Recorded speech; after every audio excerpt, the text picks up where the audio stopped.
Finisce 3-0 Casteltermini, siamo con Lillo Bonfatto, tecnico del Canicattì, una bella prestazione la vostra, non avete rischiato nulla e avete fatto 3 gol, ne potete fare anche di più.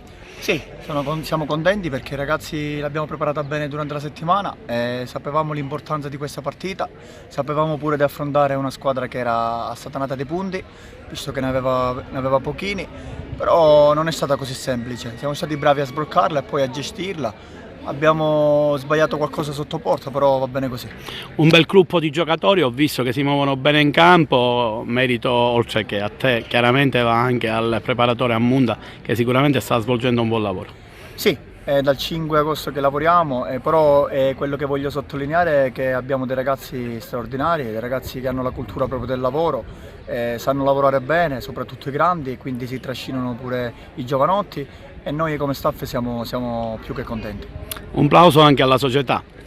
Ovviamente perché abbiamo fatto un buon mercato, abbiamo individuato prima di tutto l'uomo e poi il calciatore. Siamo riusciti a prendere secondo me le persone giuste che fanno a caso nostro e che possono fare la differenza per il Canicattì Calcio.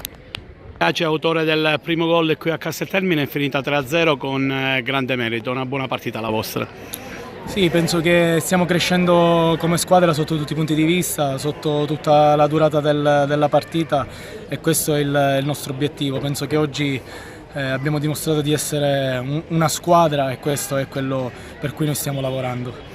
Un campionato difficile, nel Canicattì può essere uno delle protagoniste se continua a giocare, ad impegnarsi come ha fatto oggi qui a Casteltermine. No, noi abbiamo solo un obiettivo, l'obiettivo è la partita successiva, preparare partita dopo partita e poi quello che verrà poi si vede.